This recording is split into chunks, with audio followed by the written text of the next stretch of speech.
오늘 저희가 스가랴서를 보는데 참 선지서를 볼 때마다 참 힘들어요. 선지서, 예언서. 그분들의 이야기는 이 성경을 읽을 때에도 참 막막하게 해요. 이것 외에도 사실은 이름들로 쭉 기록되어 있는, 또 성읍들의 이름들로 쭉 기록되어 있는, 또 법으로 이 반복되어지는 것처럼 기록되어 있는 그런 성경들, 뭐 레위기도 그렇고 여호수아의 일정 부분도 그렇고 역대서도 그렇고 기타 등등, 이렇게 이해할 수 없는 부분들이 사실 성경이 너무 많아요. 에, 그렇기 때문에 사실 이러한 예언서라든가 어떤 성경들을 읽기 전에 간략하게나마 그 배경을 설명해 드리면 참 좋겠는데, 이놈에게 간략하게라고 해도 배경 설명하다 보면 이제 다 끝나야 될 시간이 돼버리고 이제 많은 거예요. 그런 시간적인 제약이 있지만, 그럼에도 불구하고 오늘 우리가 이 스가랴서를 읽으면서 그 이야기, 이 배경에 관한 이야기를 하지 않으면 도통 이게 왜 이런 이야기를 하시는가, 왜 하나님이 이렇게 말씀하시는가에 대해서 잘 이해할 수가 없어요. 하여간 가장 짧게 그리고 핵심만 좀 짚어서 이야기를 해보도록 하겠습니다. 이스라엘 백성들이 죄를 지어서요, 그 남유다와 북이스라엘로 나눠진 다음에 북이스라엘은 어느 나라에, 아수르에 멸망당하고 남유다는 바벨론에 멸망을 당하죠. 바벨론의 포로로 잡혀가게 됩니다. 그곳에서 몇 년간을 있게 되죠? 예, 그렇습니다. 70년을 있게 됩니다. 70년을 있게 된 다음에 돌아오게 되죠. 그 70년이라는 것은 하나님이 약속하신 시간이었어요. 그렇기 때문에 그 70년이 지난 뒤에 그들이 돌아오는 이 상황이 결코 하나님의 계획 안에서는 이상한 게 아니었습니다. 바벨론이 흥했는데 바벨론 다음에 그 바벨론을 치고 올라선 나라가 바로 성경에 나오는 대로 하면 바사, 우리가 아는 대로 하면 페르시아. 이 페르시아가 이 바벨론을 넘어서게 됩니다. 그러면서 이 페르시아의 고레스라고 하는 왕이 조서를 내려요. 명령을 하죠. 그래서 그 칙령에다가 이스라엘 백성들 돌아가라, 너희 땅으로 돌아가라, 이렇게 이야기를 합니다. 그때가 70년이었던 거예요. 하나님의 계획은 분명하고 정확하게 이루어지는구나. 70년 바벨론 포로 생활을 했는데 페르시아의 고레스 왕에 의해서 귀환 명령을 받게 되는 거예요. 물론 다 돌아가라는 아니었어요. 가고 싶은 사람 가라라고 얘기를 했어요. 그러다 보니까 그곳에서 아들들 낳고 잘 살던 사람들은, 그리고 또 어느 정도 이렇게 삶의 기반을 닦아놓은 사람들은 가고 싶은 생각이 없기도 했겠죠. 그래도 꽤 많은 사람들이 고향으로 돌아왔습니다. 그때에 초반에 그들과 함께 돌아올 때에 세스바살이라고 하는 사람, 왕족이었습니다. 다윗 왕족이었던 이 세스바살이 유다의 총독으로 임명을 받아서 와요. 그리고 나서 제일 먼저 한 게 무엇인가 하면 성전을 재건합니다. 이스라엘 백성들에 있어서 가장 중요한 것이 무엇이냐? 바로 이 성전이거든요. 이 성전 중심으로 모든 삶의 그 범위, 그리고 또 그들의 모든 행동 양식이 이 성전 중심으로 이루어져 있거든요. 그래서 성전을 건축합니다. 그런데 성전 건축을 마무리를 짓지 못해 오히려 기초만 닫고 못 짓게 됩니다. 왜냐하면 북이스라엘에 있던 사마리아 성, 이 사마리아 사람들이 와서 방해를 하는 거예요. 그 시작은 사실 우리도 좀 끼워주라 이런 것이었어요. 우리도 그 성전 같이 짓고 싶다 이거였는데, 이 스룹바벨과 그 당시의 관리들이 허락을 할 수가 없었어요. 이유가 무엇이었는가 하면 이 사마리아 성의 사마리아에 있는, 북이스라엘 사마리아에 있는 이스라엘 사람들이, 혹은 그곳에 사는 사람들이 순수한 신앙을 가지고 있는, 하나님을 그리워하는 사람이었냐? 그게 아니었던 거예요. 이 북이스라엘을 점령했던 아수르의 정책은 혼혈 정책이에요. 그래서 이 사마리아 성에서 유능한 사람들을 자기 땅으로 데려가고, 그곳에서 또 꽤 힘 있는 사람들을 이쪽으로 보내서 혈통을 섞는 거예요. 그런데 보세요. 이스라엘 백성들에게 있어서의 가장 큰 문제가 무엇이었는가 하면 단순하게 이방 사람들과 결혼하는 게 문제가 아니었어요. 이방 사람들과 결혼하면 반드시 따라오는 게 무엇이었죠? 그 사람들의 신, 그러니까 아수르 신, 아시리아의 우상들이 그 결혼과 함께 이 통혼과 함께 이 사마리아를 그냥 먹어버린 거예요. 그래서 하나님 신앙이 다 사라져버리고 만 거예요. 그런 사람들이 와서 야 우리도 성전 짓는데 같이 해다오 이러니까 스룹바벨이 그걸 허락할 수가 없었어요. 그래서 거절했는데 이것이 그만 이 사마리아성 사람들의 원한이 돼서 이 성전 재건하는 것을 방해하고 다시 이 페르시아에다가 이거 반역이다. 이 사람들이 지금 성 지으면 반드시 반역한다. 이렇게 항소를 해가지고 그만 성이 멈추게 됩니다. 성전 건축이 멈추게 돼요. 그래서 몇 년이 지나면 16년이 지나요. 그런데 이 돌아온 사람들의 생각에서 한번 생각해 보죠. 우리가 지금 바벨론에 있다가 예루살렘으로 돌아온 사람들이에요. 우리는 어떤 마음을 가지고 왔을까요? 그래, 가면 그곳이 드디어 내 고향으로, 그리고 성전터가 있는 곳, 비록 그것이 황폐되고 엉망이 되었겠지, 하지만 우리가 가서 성전을 짓고 하나님께서 기뻐하시는 그 나라를 다시 한번 만들자, 으쌰으쌰, 이런 마음을 가지고 왔을 거예요. 그런데 와서 그 성전이 완공된 것도 아니고 오히려 사마리아 사람들의 방해로 인해서 멈춰버리게 됐고, 그 멈춘 시간이 16년이나 됐단 말입니다. 그리고 그러면서 무슨 생각이 드는가 하면, 하나님께서 우리를 70년 만에 돌려보내신 건 맞는데 과연 하나님께서 우리를 다시 이 이스라엘을 다시 일으켜 세우시겠다고 한 것이 맞는가? 왜냐하면 그들에게 있었던 한 가지 사상이 무엇인가 하면 메시아 사상, 구세주에 대한 기다림이었습니다. 그런데 이 구세주에 대한 기다림이 어떻게 완성되게끔 예언되어 있었는가 하면, 이방 나라들이 다 무너지고 그리고 이스라엘이 우뚝 설 것이다, 이렇게 예언되어 있단 말입니다. 그런데 아닌 게 아니라 실제적으로 이 페르시아가 이 바벨론으로부터 페르시아로 넘어오면서 혼란스러운 시기가 있었어요. 그러니까 이 이스라엘 백성들 입장에서는 야, 이때구나, 저 강력한 페르시아가 지금 저렇게 흔들거리는 것을 보니까 드디어 메시아가 오겠구나, 이런 기대를 가지고 있었는데 웬걸, 아주 힘 있는 다리오 왕이 나타나서 2년 만에 그걸 딱 평정을 한 거예요.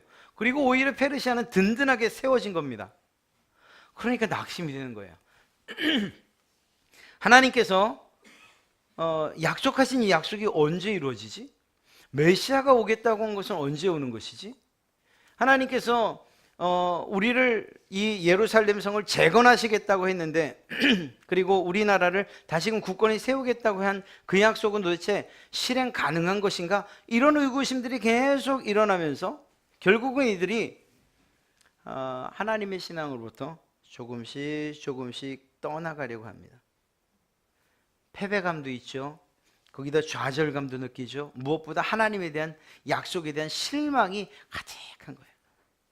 우리가 이렇게 기쁘게 정말 우리의 모든 바벨론의 삶을 포기하고 이곳에 왔으면 하나님께서 우리와 함께 일하셔서 성전 세우고 성벽 세우고, 그리고 다른 나라들보다 뛰어난 다윗의 그 찬란한 시대, 그 힘있던 그 나라를 회복해야 되지 않는 거 아니냐, 회복해야 되는 것 아니냐. 근데 이게 뭐지? 성전 건축은 멈춰졌지요, 16년 동안이나. 그리고 16년 동안 그 멈춰있는 사이에 뭘 하겠어요? 올바른 제사가 드려졌겠어요? 그러니까 이 사람들이 결국은 그런 낙심, 절망, 패배감, 이런 것들과 함께 하나님을 떠나기 시작하는 그러한 징조가 보이기 시작하는 거예요. 하나님의 전이 다시 세워지는 거, 이런 거 이제 관심조차 없고, 그리고 주변에 있는 이방 사람들과의 또 다른, 그래서 옛날 조상들이 범했던 그러한 우상 숭배의 죄로 다시금 들어버리려고 하는 거예요. 이런 상황에서 스가랴 선지자를 통해서 하나님이 말씀하시는 거예요. 오늘 스가랴 선지자를 통해서 하나님이 무엇을 말씀하시는가 하면, 내가 나의 너희를 향한, 나의 이스라엘을 향한 사랑이 결코 식지 않았다라는 사실을 이야기하셔요. 그것이 우리가 살피진 않았지만 1장 14절부터 17절 말씀을 보면 너무나도 잘 나타나 있습니다. 무엇이라고 말하는가 하면 하나님께서 이야기하시는 거예요. 하나님께서 말씀하시기를 그렇죠. 1장 10 맞습니다. 14절부터 한번 볼까요? 14절 말씀을 보면 내게 말하는 천사가 내게 이르되 너는 외쳐 이르기를 만군의 여호와의 말씀에 내가 예루살렘을 위하여 시온을 위하여 크게 질투하며 안일한 여러 나라들 때문에 심히 진노하나니 나는 조금 노하였거늘 그들은 힘을 내어 고난을 더하였습니다. 그 다음에 뭐라고 말합니까? 여호와께서 이처럼 말하노 내가 불쌍히 여김으로 예루살렘에 돌아왔은즉. 그리고 나서 이야기하는 것이 하나님께서 사랑하신다는 말씀을 하시는 거예요. 이스라엘 백성들에 대해서 끊임없이 사랑한다는 이야기를 하시고 지칠 줄 모르는 하나님의 열심이 있다고 말씀하시는 것입니다. 그리고 열방에 대해서 너희들을 힘들게 했던 그 바벨론과 그리고 또 그 나라들에 대해서 아수르에 대해서 하나님께서 분노하고 계시고 그들에게 분명하게 갚으실 것이라는 이야기를 하고 계시는 것입니다. 그러면서 계속해서 하나님의 성전이 건축되고 다시 재건될 것이고 예루살렘 성은 회복될 것이고 예루살렘은 번영할 것이고 나 여호와가 위로하는 나의 말을 들으라고 이렇게 선지자를 통해서 격려하시고 위로하시는 거예요. 그러한 이야기가 이제 펼쳐지고 2장으로 들어와서 그 사실을 다시 한 번 더 분명하게 이야기해 주고 계신 것을 보게 됩니다. 이스라엘 백성들이 선택해야 됐던 것은 사실은 두 가지예요. 하나님께서 하나님에 대한 이러한 의구심, 그분의 약속에 대한 불안감과 이거 정말 이루어질 것인가 하는 이러한 생각이 들 때에 그들이 했던 것은 믿음을 가지고서 기다리는 방법이 하나 있었을 것이고 끝까지 기다리는 거죠. 왜? 하나님이 말씀하셨으니까. 그것이 아니고 아니면 영적인 질병으로 이어지는 거예요. 안타깝지만 기다리지 못하고 하나님으로부터 등을 돌리는 거죠. 사실 영적인 질병에 걸렸다 할 때에 그 결과는 하나님은 더 이상 우리를 사랑하지 않으신다. 하나님은 더 이상 우리를 보호하시도 돌보시지도 않으실 것이다. 하나님은 우리를 버리셨다. 이러한 결과만 얻게 될 것입니다. 그렇죠? 하나님께로부터 우리가 사랑도 보호도 받지 못했으니 이런 결과가 나타나지 않는가 하는. 사랑하는 성도 여러분, 오늘 이러한 상황이 사실은 이스라엘 백성들에게만의 문제는 아니에요. 참 신기하게도 우리 그리스도인들이 힘들어하는 부분을 하나님이 모르지 않으실 텐데 내가 하나님께로 더 가까이 나가겠습니다. 하나님께서 말씀하시는 대로 순종하여 살겠습니다. 명령 따라 살겠습니다. 사명 따라 살겠습니다. 기타 등등 하나님께서 우리에게 나타내 보이신 그 길을 가겠습니다라고 할 때에 그때 오히려 우리 가운데에 앞서 말씀드린 그런 좌절감이나 절망감, 하나님께서 과연 나와 함께 하시는가 하는 이런 의구심이 드는 일들이 더 많이 생긴다는 거예요. 참 이상하죠. 그렇게 마음을 먹을 때 하나님이 그래 한번 해보자 라고 우리에게 힘을 주시고 용기를 북돋으시면서 막 하나님이 하시는 일들이 우리 눈앞에 팍팍팍팍 보이고 그리고 여러분들의 개인적인 사업이나 또는 건강이나 이런 것들도 기도하는 것만큼 막 그냥 건강해지고 또 사업도 성공하고 하면 이러면 야 정말 하나님이 내가 일한다는 사실을 또 내가 하나님 앞에 헌신하겠다는 사실을 받으셨구나, 기쁘게 받으셨구나, 그래서 이렇게 응답하시는 것이구나 이렇게 믿고 우리도 더 열심히 할 것 같은데 그런 일들이 그렇게 일어나질 않네요. 제가 만약 하나님이었다면 그렇게 안 했을 거예요. 좋아, 너 이제 해보겠다고? 좋다. 그래, 얼마가 필요한데? 탁 결제 탁 해줘. 그거 얼마나 좋습니까? 건강? 오케이. 내일 모레 병원 가봐. 깨끗할 거야. 얼마나 기가 막힙니까? 좋지 않습니까? 그런데 하나님이 그렇게 일하시는 법을 거의 못 봐요. 그러다 보니까 이런 생각이 드는 거예요. 하나님이 정말 날 사랑하시는가? 여러분 혹시 신앙생활 하시면서 하나님 정말 저 사랑하는 거 맞아요? 이런 생각으로 하나님께 혹시라도 작은 소리로라도 짧은 문장으로라도 혹은 생각만으로도 혹시 질문해 보신 분 계세요? 하나님 나 정말 사랑하는 거 맞아요? 나 진짜 하나님 내가 이런 상황에서도 끝까지 믿어야 되는 거 맞아요? 이런 생각. 그 생각에 대한 대답을 오늘 스가랴가 하고 있어요. 오늘 성경 말씀을 보면 측량줄을 든 사람, 이 사람이 나옵니다.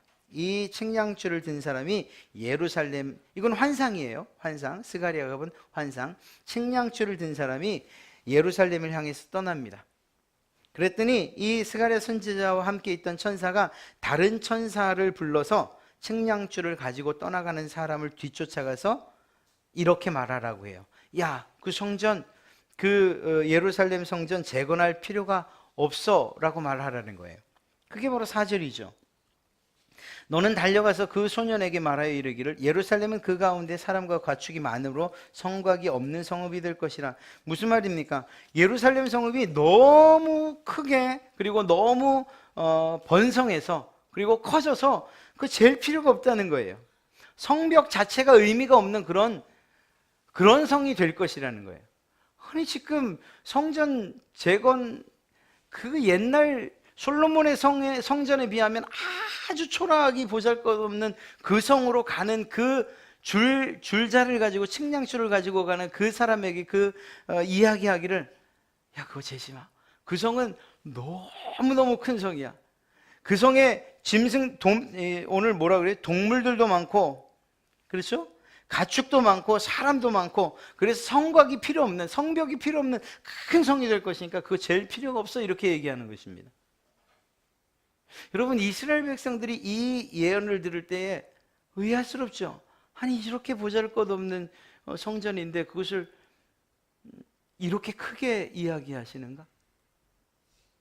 그리고 무엇이라고 하는가 하면 그 다음에 하시는 말씀이 5절 말씀이에요. 여호와의 말씀에 여긴 내가라고 하면 하나님이죠. 나 여호와가 불로 둘러싼 성곽이 되며 하나님이 성곽이 되어주시겠다고 약속하시는 거예요.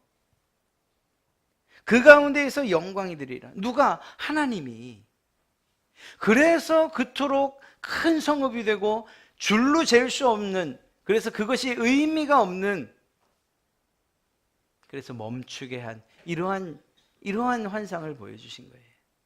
지금은 비록 초라하지만 아무것도 아닌 정말 예전의 영광과 비교할 수 없는 성전이지만 하나님께서는 그 성전과 성의 외곽, 성곽이 되어주시겠다고. 누가? 하나님이. 그런데 그냥 이 성벽이 되어주시겠다는 것이 아니고 이스라엘의 불성벽이 되어주시겠다고 이야기하고 계세요.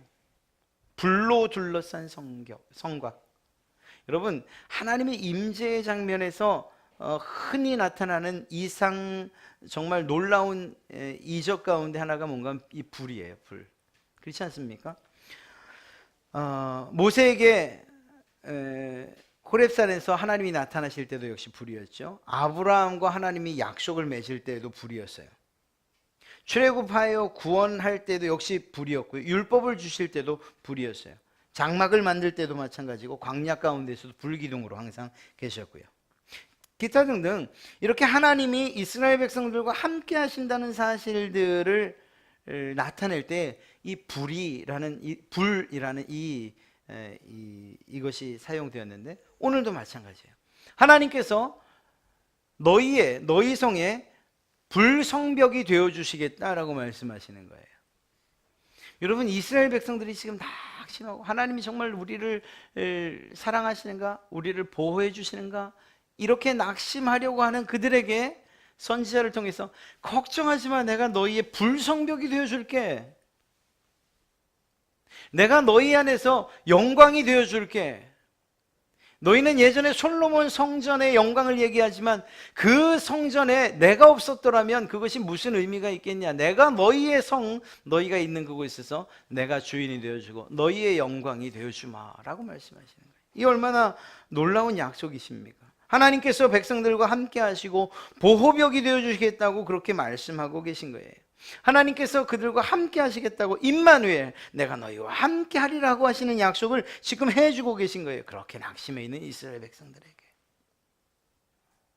그럼 또 한 가지 질문을 드릴까요? 그러면 이 예언이 있은 다음에 실제로 그렇게 놀라운 불성벽이 이루어졌습니까? 아니요. 상황이 변함이 없어요. 이거 하나님 약속만 하시고. 사랑하는 성도 여러분, 하나님의 약속이 그리고 또 이렇게 우리에게 주시는 위로의 말씀이 그저 공연불례에 지나지 않는 것이라고 한다면 우리가 하나님을 신뢰할 수 없어요. 그저 말뿐이신 하나님이라고 한다면 우리가 그 하나님을 믿을 이유도 없어요. 사랑하는 성도 여러분, 하나님께서 이 일을, 그래서 이 메시아의 오심, 그리고 정말 그 예루살렘성의 진정한 주인 되시는 예수 그리스도를 이 땅에 보내주시는 일이 실제로 이루어졌잖아요. 그리고 우리는 그분 때문에, 그 예수 그리스도 때문에 만국을 다스릴 그러한 권한이 여러분들의 손에도 쥐어지지 않았습니까? 그렇게 본다면 하나님의 약속은 결코 이루어지지 않는 것이 아니고 오히려 어떤 면에서 우리는 기다려야 되는 거예요. 자, 보십시오. 아직 성전 재건이 완성된 것 아니에요. 또한 성벽도 재건해야 돼요. 예루살렘 성이 완전히 구비되어 있지 않은 상황에서 하나님이 무엇이라고 해요? 내가 너희의 불성벽이 되어주마, 내가 너희와 함께하마 라고 말씀해요. 이스라엘 백성들에게 있어서의 가장 큰 트라우마라고 할 수 있는 것은 무엇이었는가 하면 예전에 조상 때에 그 튼튼한 성벽이 있었고 그리고 하나님의 성전이 그렇게 우람하고 그리고 아주 원더풀하게 세워져 있었음에도 불구하고 우리가 멸망했는데, 우리에게 성전이 있는데 어떻게 멸망하겠습니까? 라고 외쳤는데 실제로 멸망했는데, 바벨론 군사도 막을 수 없었는데 과연 하나님이 말씀하시는 이 보잘것없는 이 성, 이걸 완성한다고 해서 과연 우리가 안전할 수 있겠는가, 이런 생각에 또 빠질 수밖에 없는 것이죠. 주님께서 말씀하시는 거예요. 끝까지 말씀하시는 거예요. 내가 너희의 보호벽이 되어주고 그리고 너희의 불담이 되어주마. 더 나가서 얘기하시기는 북방에 지금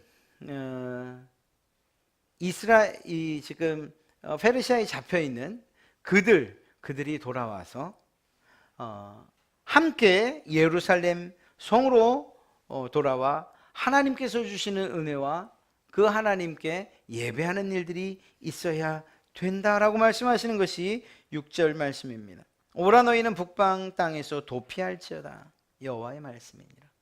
그곳에서 돌아와라. 그곳에서 너희의 삶이 아무리 풍족하고 그리고 정말 든든히 세워졌다 하더라도, 비록 예루살렘 성이 불안하고 그리고 보잘것 없어 보인다 하더라도 내가 그 성을 지키고 보호할 것이니 그리로 돌아와라 말씀하십니다. 그리고 그곳으로 돌아올 능력까지도 내가 너희에게 주겠다라고 말씀하고 계신 것입니다. 여러분, 이스라엘을 하나님께서 어떻게 보호하시고 어떻게 지키시는가에 대해서 이야기하셨을 뿐만 아니라 하나님이 이스라엘을 어떻게 생각하고 계신가도 또한 이야기하고 있습니다. 그것이 바로 8절의 말씀이죠. 만군의 여호와께서 이같이 말씀하시되 영광을 위하여 너희를 노략한 여러 나라로 보내셨나니, 여러분 보세요. 너희를 범하는 자는 그의 눈동자를 범하는 것이라. 이 말이 무슨 말입니까? 너희 이스라엘 백성들을 범하는, 해치는 사람들은 나 여호와의 눈동자를 찌르는 것과 같다, 이렇게 하나님이 취급하시겠다는 거예요. 여러분 겁나지 않습니까? 하나님께서 그토록 이스라엘을 사랑하고 계신다는 사실을 말씀해 주실 뿐만 아니라 이스라엘 백성들을 괴롭혔던, 그리고 비록 이스라엘을 심판하는 도구로 사용되었지만 그럼에도 불구하고 그들에 대한 악행을 하나님이 심판하시겠다는 거예요. 이스라엘 백성들을 괴롭힌 너희들은 바로 내 눈을 찌른 것과 같아. 내가 참을까 보냐? 너희들을 심판하겠다, 이렇게 말씀하시는 거예요. 이 말씀이 이스라엘 사람들 이들에게만 해당되는 것이 아니라는 거예요. 그래서 우리가 사실 그 하나님을 믿고 신뢰할 수밖에 없는 것입니다. 예수 그리스도, 하나님의 자녀가 된 우리들, 바로 여러분들을 해하는 사람들, 그들은 여러분들을 괴롭히고 우리 연약한 우리들을 괴롭히는 것 같지만 그들은 자신들이 하나님의 눈동자를 찌른다는 사실을 모르고 있는 거예요. 하나님이 그 일에 대해서 반드시 갚으실 것이라는 것이죠. 우리는 어떻게 해야 되냐고요? 그러니까 잠잠히 기다리는 거예요. 하나님께서 내가 원수를 내가 갚아주마라고 말씀하시는 이유가 있어요. 우리가 원수 갚는 것은 그저 복수에 지나지 않을 것이고 그것이 정말 완전한 복수가 될 수도 없고요. 이러한 오늘의 말씀을 볼 때 하나님께서 반드시 갚으신다는 사실, 그리고 또한 약속하신 것을 이루신다는 사실을 우리는 믿을 수밖에 없는 것입니다. 하나님께서 그리고 무엇이라고 하십니까? 마지막 말씀을 보면 하나님께서 내가 너와 함께 할 것이라는 사실을 이야기하시죠.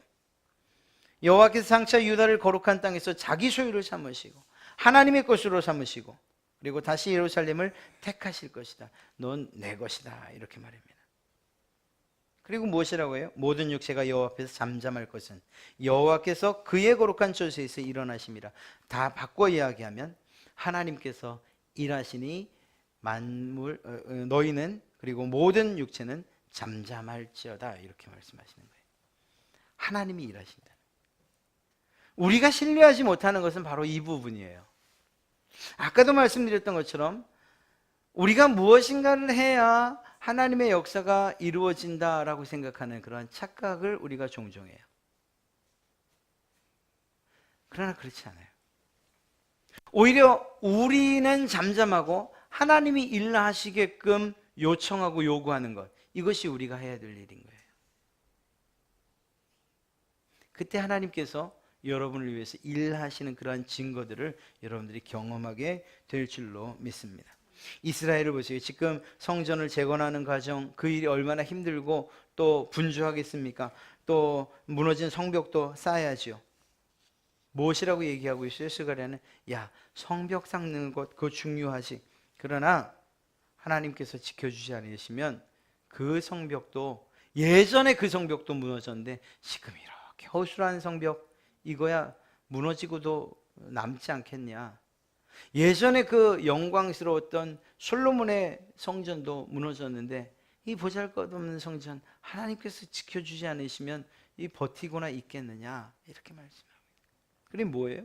중요한 것은 하나님, 그 하나님께서 세우시는 것, 하나님께서 보호해 주시는 것, 하나님이 일하시는 것, 이것이 중요하다는 것을 이야기하고 있는 거예요. 자, 그럼 우리는 가장 처음에 우리의 질문으로 다시 돌아가야 돼요. 자, 이스라엘 백성들이 그렇게 절망하고 그리고 패배감과 좌절감을 느껴요. 하나님의 말씀과 약속에 대해서 현실성이 과연 있는가, 이루어질 것인가라는 이러한 생각을 해요. 그때에 갈 수 있는 두 가지 길이 있다고 했죠. 이스라엘 백성들이 지금 걸으려고 했던 바로 그 길, 낙심하고 절망하고, 하나님 약속 우리 못 믿겠어. 하나님 약속 기대하지 못하겠어. 영적인 질병에 들어서 또다시 하나님을 대신해서 다른 어떤 신들을 찾는 그 길을 가려고 하고 있었다니까요. 그 길을 가는 것, 그것이나 아니면 이러한 하나님에 대한 말씀과 약속에 대해서 신뢰하고 기다리는 거예요. 이 기다리면 반드시 하나님에 대한 믿음과 신뢰가 필요하죠. 여러분 어떤 길을 가시겠어요? 여러분이 만약에 하나님이 저를 위해서 일하십니다 라고 말하면서도 하나님이 일하시는 건 알겠는데 제가 그 하나님을 기다리지는 못하겠네요. 내가 나와 함께 일할 다른 신을 한번 찾아보지요 라고 이야기하시겠습니까? 아니면 하나님이 일하시는 걸 내가 확실히 믿기 때문에 그 믿음의 근거에서 제가 기다리죠. 잠잠히 기다리라고 하셨으니 하나님의 말씀 따라 제가 기다리죠 라고 하시겠습니까? 세상 사람들이 볼 때는 어쩌면 이 기다림은 정말 의미 없고 믿음 없는 그런 행동처럼 보일지 몰라요. 오히려 내가 무엇인가를 하고 일하고 땀 흘리고 하는 이런 것들을 바라보면서 야, 정말 신앙생활 열심히 하는구나라고 그렇게 생각할지 몰라요. 그러나 하나님 편에서는 그렇지 않다는 사실을 꼭 기억하십시오. 하나님 편에서는 그 하나님을 신뢰하는 것 하나면 충분하다는 사실입니다. 그 하나님이 여러분들의 불성벽이 되어주시고 여러분들 가운데 거하시는 임마누엘 하나님이 되어주신다고 하신 이 사실에 대해서 흔들림 없이 믿는 것, 우리의 상황들이 어떻게 변하든지 그것과 상관없이 끊임없이 하나님을 신뢰하는 것. 제가 하나님 나와 함께 하시니 내 불성벽이 되어주신다 약속, 날 보호해 주신다 약속했으니 내가 잠잠히 그 하나님의 일하심을 기다립니다 라고 기다리는 것, 이것이 더욱 하나님께서 기뻐하시는 일이라는 사실을 오늘 성경이 이야기하고 있는 거예요. 어떻게 하시겠습니까? 하나님을 기다리는 것, 잠잠히 기다리는 것, 그 하나님을 신뢰하는 것, 하나님의 일하심을 기대하면서 그렇게 기도하며 믿음을 가지고 기다리는 것, 이것이 우리 그리스도인들의 삶인 줄로 믿습니다. 이스라엘 백성들에게 요구하는 게 바로 그거예요. 비록 눈앞에 펼쳐진 것 없고 좌절된 것 같고 무너진 성벽과 성전 재건되던 것이 언제 다시 재건돼서 완성되고 그곳에서 예배를 드릴지, 언제 성벽은 다시금 이루어질지 그거 눈에 보이지 않고 막막한 것 같지만 그래도 사람들이 일하는 그 일과 상관없이 하나님이 이 편에서 일하고 계시다는 것, 그 일이 이미 성벽, 불성벽으로 완성되어져 있고 하나님께서 우리의 가운데 계시다는 이 사실을 믿는 것, 그리고 잠잠히 기다리는 것, 이것을 우리에게 요구하고 계시죠. 이스라엘 백성들에게 요구하시는 거죠. 사랑하는 성도 여러분, 하나님의 일하심을 신뢰하세요. 하나님이 여러분들을 아시고 여러분들의 모든 것들을 충분히 필요한 것들뿐만 아니라 우리의 삶 가운데 우리의 계획을 다 가지고 계신 분이시다 믿으신다면, 그리고 또한 그 모든 것들을 채우실 뿐만 아니라 우리를 보호하시고 지키시고 공급하시는 분이라는 사실을 믿는다면 우리 잠잠히 그 하나님을 믿고 기다려야 할 줄로 믿습니다. 그러한 여러분들에게 언젠가 하나님의 일하심의 결과들이 나타날 때 우리가 상상할 수 없는, 그리고 상상치 못했던 그러한 은혜와 복 여러분들의 삶 가운데 처음 넘칠 줄로 믿습니다.